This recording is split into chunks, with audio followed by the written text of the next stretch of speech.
করতোয়া নদীর হাজির ঘাটে এলাকাবাসীর ব্রিজ নির্মাণের দাবি দীর্ঘদিনের। বিস্তারিত ঘোড়াঘাট এক্সপ্রেসের প্রতিবেদনে।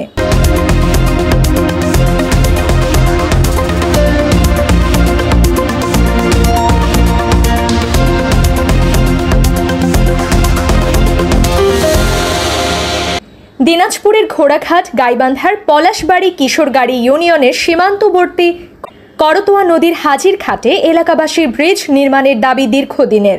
এ ঘাটে ব্রিজ নির্মাণ হলে ব্যবসা বাণিজ্যের যেমন প্রসার ঘটবে, তেমনি এলাকাবাসী সহ শিক্ষার্থীদের যাতায়াতে সুবিধা হবে, ফলে কমবে দুর্ভোগ ও দুর্ঘটনা। শুষ্ক কিংবা ভরা মৌসুমে করতোয়া নদীতে সবসময় পানি থাকে।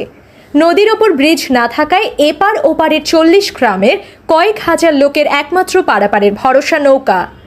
প্রতিনিয়ত লোকজন সহ স্কুল কলেজের শিক্ষার্থীরা জীবনের ঝুঁকি নিয়ে নৌকা দিয়ে পারাপার হতে গিয়ে পানিতে পড়ে গিয়ে দুর্ঘটনার শিকার হচ্ছেন। তারপরে স্কুলে আমরা যখন সকালে 9:30টার দিকে আসি, তখন আসে আমাদের যদি একটু নৌকা মিস হয় তাহলে আমাদের আবার বাড়ি ঘুরে যেতে হয়। এই ব্রিজটা হইলে আমাদের এই যে উত্তর অঞ্চলের যে কৃষি আবাদ আমরা করি, আমরা এই সময় মতো আমরা এই যে পারাপার এক পার থেকে আরেক পার সাপ্লাই দিতে পারি না। এই যখন আমাদের এই ঘাটের জন্য অপেক্ষা করা লাগে, ওইদিক থেকে বাজারের টাইম হয়ে গেছে। তো যাতে এই ব্রিজটা হয়, আমরা দ্রুত যোগাযোগ করে যে কোনো জিনিস তাড়াতাড়ি যাতে সরবরাহ করতে পারি, এই জন্য সরকারের কাছে আবেদন যে আমাদের এই কাজটা ব্রিজটা যদি হয় তাহলে আমাদের এলাকাবাসীর জন্য সবার জন্য আর কি উপকৃত হবে। পলাশবাড়ি উপজেলার কিশোরগাড়ি ইউনিয়নের চর অঞ্চল অধ্যুষিত এলাকা যেমন ঝাপুর, মোগলিশপুর, কুড়িপাড়া, হিন্দুপাড়া, কাশিয়াবাড়ি, মেঘার মোড়, গণকপাড়া, দক্ষিণ মির্জাপুর সহ বিভিন্ন গ্রামে কৃষি পণ্য উৎপাদনের জন্য এসব অঞ্চল বিখ্যাত। এই গ্রামগুলোতে রবি শস্য যেমন আলু, পেঁয়াজ, রসুন, হলুদ, মরিচ সহ প্রায় সব রকম শস্যই চাষ হয়। এলাকার চাহিদা মিটিয়ে রাজধানী ঢাকা সহ দেশের বিভিন্ন অঞ্চলে রপ্তানি করা হয়। এসব অঞ্চলে কৃষকদের উৎপাদিত কৃষিপণ্য হাট বাজারে নিয়ে যেতে ভোগান্তির শিকার হতে হয়। তাই করতোয়া নদীর এই ঘাটে সেতু নির্মাণ করা হলে এলাকাবাসীর যাতায়াতের সুবিধা সহ কৃষি পণ্য সরবরাহ করতে সুবিধা হবে।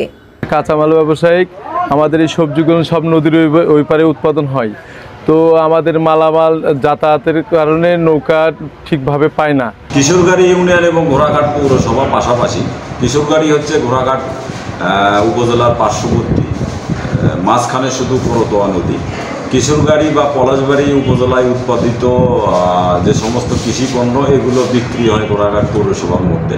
কিন্তু দীর্ঘদিন যাবৎ হাজিরঘাটে ব্রিজ না থাকার কারণে এই কৃষকরা তাদের শাক সবজি থেকে শুরু করে কৃষি পণ্যের ন্যায্য মূল্য পাচ্ছে। এই ঘাটে ব্রিজ নির্মাণ করা হলে কৃষি পণ্য সঠিকভাবে বাজারজাতকরণের লক্ষ্যে নিরাপদ যাতায়াত নিশ্চিত হবে। রিফাত সামিরা চৌধুরী, ঘোড়াঘাট এক্সপ্রেস।